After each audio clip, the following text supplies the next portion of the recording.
না, হাসপাতাল পার্টির কাছে যত্নেই ছিল দেখছি। দিন চারেক ভালোই থাকবে। এখন একটু বসো বাপু, ড্রয়ারে ঢুকিয়েই ছেড়ে দিচ্ছি তোমাকে। নতুন লাশের ব্যাপারে বুড়ো যে বেজায় খুঁতখুঁতে, গোবিন্দ তা আগেই শুনেছিল।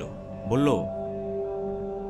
আচ্ছা ঠিক আছে, কিন্তু সেই একটু সময় যে কতক্ষণ তা একেবারেই আঁচ করতে পারেনি গোবিন্দ। হাড়ে হাড়ে মালুম পেল তারপর। ঘরের এক পাশে দেওয়াল জুড়ে প্রমাণ সাইজে সারি সারি ড্রয়ার, প্রতিটির সামনে একটা করে কার্ড ঝুলছে।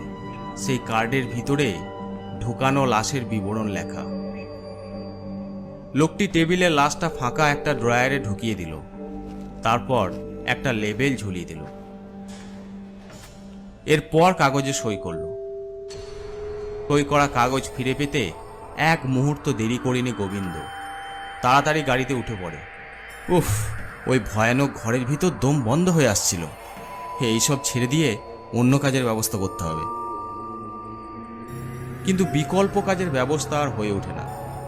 গুড হোম নামে এই লাশ ঘরে আগে বেশি কাজ করতো না, মাসে এক আধবার। তবু সেই আশঙ্কায় ছিটিয়ে থাকতো গোবিন্দ।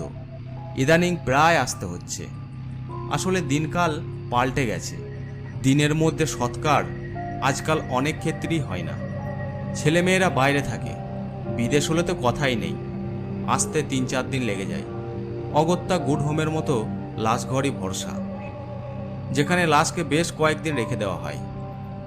তারপর তাদের আত্মীয় স্বজনরা এসে লাশ নিয়ে গিয়ে সৎকার করে। সেদিন সকাল থেকেই ঝড় বাদল, এক কথায় দুর্যোগের দিন। উফ, যাক বাবা, আজ সারাদিন কোনো ডাক আসেনি, বাঁচা গেল। কিন্তু ঠিক সন্ধ্যের মুখেই বেজে উঠল ফোন।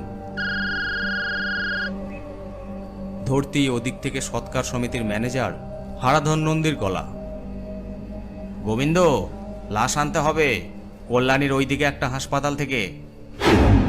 শুনেই প্রায় গলা শুকিয়ে গেল গোবিন্দ।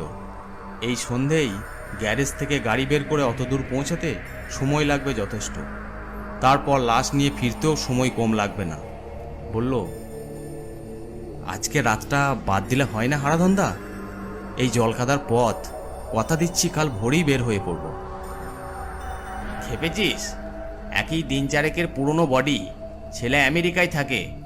কথা ছিল আগামীকাল এসে পড়বে। বডি তাই হাসপাতালে রাখা ছিল, কিন্তু ছেলে খবর পাঠিয়েছে কোনো এক গন্ডগোল হওয়ায় তার আসতে আরও দিন চারেক লাগবে। এদিকে আর এক বিপত্তি, যে হাসপাতালে বডি ছিল তাদের মেশিনে গন্ডগোল। জানিয়ে দিয়েছে বডি তারা আর একদিনও রাখতে পারবে না। দেরি না করে রওনা হয়ে পড়। বাড়ির লোকজন কেউ থাকবে তো দাদা? বাড়ির লোকজন? বৃদ্ধাশ্রমের পার্টি, বাড়ির লোক পাবি কোথায়? অসুস্থ হয়ে পড়তে তারা হাসপাতালে ভর্তি করে খালাস। এখন দায় আমাদের। বাড়ির লোক নেই মানে পুরো দায়িত্ব আমার ওপর। উফ, আর দেরি করে লাভ নেই, বেরিয়ে পড়ি। এই ঝড় জলে রাতেও বডি নিয়ে রাত 8:30টার মধ্যেই পৌঁছে গেল গুড হোমের দরজায়। বৃষ্টির বেগ একটু কমেছে। না, দেরি করলে হবে না। গাড়ি থেকে নেমে গোবিন্দ দরজার বেল টিপল।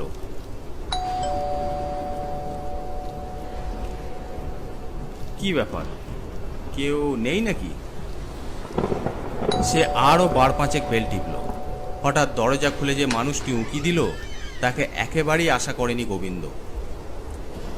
জোসেফের ছেলে টমাস। বাবা না থাকলে কখনো সখনো ডিউটি সামলায়। টমাস একেবারেই উল্টো